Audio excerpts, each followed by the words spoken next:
لوگوں سے عزتیں تلاش کرتے ہو تو وہ کیا تمہیں عزت دیں گے؟ وہ تو کل اچھا کہتے ہیں، پرسوں برا کہنے لگ جاتے ہیں۔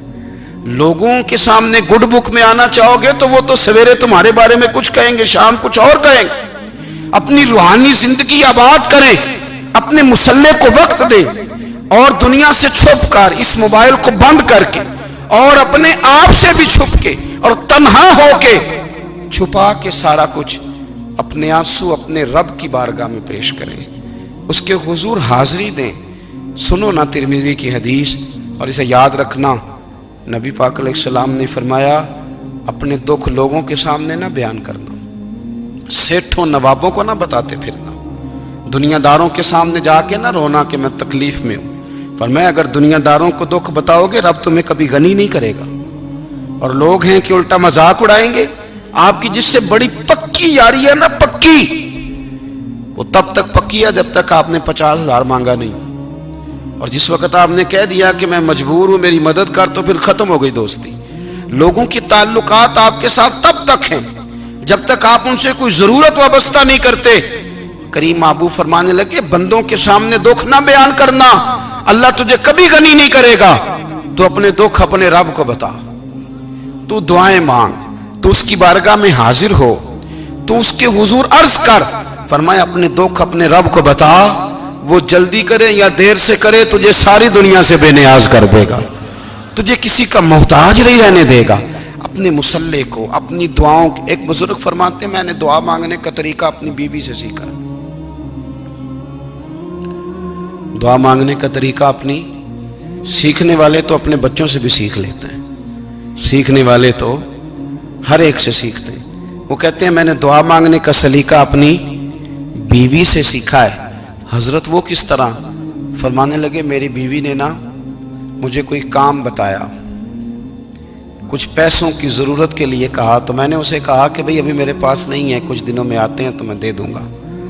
عورتوں کی عادت ہوتی ہے وہ بار بار یاد کراتی ہیں، 2-4 دنوں کے بعد پھر اس نے کہا حضرت وہ میں نے کہا تھا کچھ پیسے، میں نے اسے کہا کہ ابھی میرے پاس نہیں ہے، کچھ دنوں میں ملتے ہیں تو میں تمہیں دے دوں گا۔ اس نے کچھ دنوں کے بعد پھر کہا حضور وہ میں نے کچھ پیسے کہے تھے۔ فرماتے میں نے ڈانٹ دیا، میں نے کہا کہ کیا تو روز مجھے شرمندہ کرتی ہے، کہا نا میرے پاس نہیں ہے، ہوں گے تو دے دوں گا، تو روز یاد کراتی ہے۔ فرماتے ہیں اس نے پہلے تو میری ڈانٹ کو سہا، پھر میرے سخت جملوں نے اس کی آنکھوں میں آنسو پیدا کر دیے، پھر اس نے اپنے آنچل میں اپنے اس دکھ کو سمیٹا، اور پھر اس نے ایک جملہ کہا تو میں رو پڑا، اور مجھے اپنے رب سے مانگنے کا طریقہ آ گیا۔ مجھے کہنے لگی حضرت جی آپ نے ڈانٹ دیا میں نے سہ لیا، پر آپ ہی میرے شوہر ہیں، بتائیں نا آپ سے نہ کہوں تو میں کس سے جا کے کہوں۔ فرماتے ہیں میں رو پڑا، اور میں کھل کے رویا، اور میں تڑپ کے رویا، اور پھر میری سسکیاں بند گئیں۔ تو مجھے کہنے لگی آپ کو کیا ہوا؟ میں نے کہا مجھے بھی دعا مانگنی آ گئی ہے، جب میں اسے کہوں گا نا اللہ تو ہی میرا رب ہے، میں تجھ سے نہ کہوں تو میں کس سے جا کے کہوں؟ میں کیوں کسی بندے سے سوال کروں؟ میں کیوں کسی دنیا دار سے کہوں؟ میں تیرے بندوں کا، نیک بندوں کا وسیلہ لے کے، تیرے محبوب کی غلامی لے کے تیری بارگاہ میں آیا، تجھ سے نہ مانگوں تو کس سے مانگوں؟ سمجھ آ گئی ہے؟ جب میں اس رنگ میں مانگوں گا تو پھر رب میرے اوپر بڑا ہی فضل فرمائے گا، وہ میرے اوپر بڑی رحمت کرے گا، وہ میرے لیے آسانیاں کرے گا۔ عزیز دوستو، ہم اس طرح کرنے لگ گئے ہیں کہ ہم نے نا اپنے تعلقات پر اعتماد کرنا شروع کر دیا ہے۔ میرے تعلقات بہت ہیں، ہم نے اپنی دولت پر اعتماد کرنا شروع کر دیا ہے، میرے پاس دولت بہت ہے۔ ہم نے اپنے علم پر، اپنی شہرت پر اعتماد کرنا شروع کر دیا ہے کہ میرے پاس فلاں چیز بہت ہے۔ یاد رکھنا جب بے نیاز اپنی صفت بے نیازی دکھاتا ہے تو بڑی بڑی دولتوں والے مجبور نظر آتے ہیں۔ بھائیو جب انسان کا رشتہ اپنے مالک کے ساتھ ہوتا ہے پھر تو غم بھی کچھ نہیں کہتے، پریشانیاں بھی کچھ نہیں کہتی، پھر تو زندگی صبر والی، پھر تو زندگی توکل والی، پھر تو زندگی بھروسے والی، پھر انسان اپنے آپ کو رسوا نہیں کرتا، دنیا داروں سے امیدیں اس کی ختم ہو جاتی، امیدیں اللہ رسول سے لگا لیتا ہے، مضبوط ہو جاتا ہے، مضبوط، طاقتور ہو جاتا ہے، خوددار ہو جاتا ہے، باوقار باعزت ہو جاتا ہے۔ حضرت بہلول دانا رحمت اللہ علیہ بیٹھے تھے تو ہارون رشید حج کر کے آ رہا تھا، تو رستے میں حضرت شیخ سے ملاقات ہو گئی تو السلام علیکم کے بعد کہنے لگا حضور کوئی حکم ہو تو بتائیے گا. تو حضرت بہلول دانا فرمانے لگے تیرا رب کون ہے؟ اس نے کہا اللہ. تو فرمایا میرا کون ہے؟ کہا اللہ. فرمانے لگے تو بڑا ہی بیوقوف ہے، کیا تو یہ سمجھتا ہے کہ رب ہارون رشید کو تو دے گا اور بہلول دانا کو بھول جائے گا؟ تیرا بھی وہی رب ہے، میرا بھی وہی رب ہے. اس نے اگر تجھے دے کے آزمایا ہے تو ہو سکتا ہے مجھے نہ دے کے آزما رہا ہو. جب اس کی حکمت کے تقاضے ہوں گے تو عطا کرے گا اور دے گا. تو جا اپنا کام کر. بھائی اپنی روحانی زندگی، اپنی عبادات، اپنے وظائف، اپنے روزمرہ کے معاملات، اپنی دعائیں، اپنا استغفار. دیکھو کوئی مشکل کام تو نہیں 2 رکوع ہیں سورہ واقعہ کہ اگر رات کو پڑھ لی جائے تو. میں کس طرح یہ بات بیان کروں کہ تعویذ بانٹنا آسان ہے اور وظیفہ بتانا مشکل ہے. سارا دن تعویذ بانٹیں تو لوگ لینے کو تیار ہیں، اور اگر آپ وظیفہ بتائیں تو کہتے ہیں تو مشکل کام ہے. او خدا کے بندے، اگر آپ کا تعلق قرآن پاک کے ساتھ مضبوط ہو، قرآن پاک کے ساتھ اگر آپ کا رشتہ ہو، لوگ سفارشیں ڈھونڈتے ہیں نا دنیا میں، کوئی تعلق مل جائے تو میرا کام ہو جائے. دنیا میں اتنا مشکل معاملہ ہے، آخرت میں مجھے بتائیے گا کتنا مشکل معاملہ ہوگا. میرے نبی پاک صلی اللہ تعالی علیہ وسلم نے فرمایا جو لوگ سورہ ملک پڑھا کرتے تھے نا، سورہ ملک، یہ سورت ملک قیامت میں ان کی سفارش کرے گی، اور اس طرح کرے گی کہ کہے گی اے اللہ یہاں اس بندے کو جنت میں داخل کر دے یا مجھے قرآن پاک سے علیحدہ کر دے. تو رب فرمائے گا جا اس کا دامن تھام کے اسے جنت تک پہنچایا. آپ بات کو سمجھیں، جب آپ کے تعلقات اپنے معاملات کے ساتھ مضبوط ہوں گے، یہ نبی کریم نے وعدہ کیا ہے کہ تو سورت واقعہ پڑھ تیرے گھر میں فاقہ نہیں آئے گا. حضرت عبداللہ ابن مسعود رضی اللہ تعالیٰ عنہ بیمار تھے تو حضرت عثمان غنی رضی اللہ تعالیٰ عنہ تیمارداری کے لیے تشریف لے گئے اور جا کر کے کہا کہ آپ بڑے بیمار ہیں، آپ کی بیٹیاں زیادہ ہیں، میں چاہتا ہوں کہ خزانے میں سے کچھ مدد کروں. تو سیدنا عبداللہ ابن مسعود رضی اللہ تعالیٰ عنہ اٹھ کے بیٹھ گئے اور کہنے لگے امیر المومنین، اللہ آپ کو میری طرف سے، میری بیٹیوں کی طرف سے بہتر صلہ دے. میری بیٹیوں کو کسی خزانے کی ضرورت نہیں، میں نے انہیں خزانہ دے دیا ہے. کہا جناب آپ نے کون سا خزانہ دیا ہے، میں آپ کے مالی معاملات کو جانتا ہوں. تو فرمانے لگے امیر المومنین، میرے نبی کریم نے فرمایا ہے جو سورت واقعہ پڑھے اسے کبھی فاقہ نہیں آتا. میں نے بیٹیوں کو یاد کرا دی ہے، یہ خزانہ میں نے انہیں دے دیا ہے. وہ سارے والدین سنیں جو بیٹیوں کے لیے پریشان رہتے. حضرت عبداللہ ابن مسعود نصیحت کر رہے ہیں، فرمانے لگے میں نے سورت واقعہ یاد بھی کرا دی ہے، پڑھنے کی عادت بھی ڈال دی ہے. حضور نے فرمایا ہے جو سورت واقعہ پڑھے اسے فاقہ نہیں آتا. کہنے لگے چاند تو اپنی جگہ چھوڑ سکتا ہے، سورج گر سکتا ہے، تارے ٹوٹ سکتے ہیں، پر مدینے والے رسول کی بات غلط نہیں ہو سکتی. حضور نے فرمایا فاقہ نہیں آئے گا تو انشاءاللہ کبھی بھی نہیں آئے گا. کرنے کا کام یہ ہے کہ ہم اپنے معاملات، اپنی عبادات، اپنی دعائیں، کبھی 10 منٹ عادت ہو جائے نا دعا مانگنے کی علیحدہ سے رات کو. حضور نے فرمایا جو فرض نماز کے بعد دعا مانگے اللہ اس کی قبول کر لیتا ہے. نبی پاک صلی اللہ تعالی علیہ وسلم نے فرمایا اللہ مسافر کی دعا قبول فرماتا ہے. حضور نے فرمایا اللہ مظلوم کی دعا قبول فرماتا ہے. حضور نے فرمایا بیمار سے دعا کراؤ اللہ اس کی دعا قبول فرماتا ہے. میرے نبی پاک نے فرمایا ماں باپ جب بھی اولاد کے لیے ہاتھ اٹھائیں، ویسے تے بلے شاہ تو آسمانی اڈ دیا ہی پھڑ دیں، جڑا گھر بیٹھا انہوں بڑھیا ہی نہیں. حضور فرمانے لگے ماں باپ جب بھی اولاد کے لیے دعا فرمائیں اللہ ان کی دعا کو قبول کرتا ہے. آپ اپنا تعلق بنائیں دعا کے ساتھ، عبادت کے ساتھ، مصلی کے ساتھ رشتہ بنائیں، استغفار پڑھیں. صلاح الدین ایوبی صلیبی جنگوں میں تھے، رات کو مسجد اقصیٰ میں نماز پڑھی تو پریشان تھے.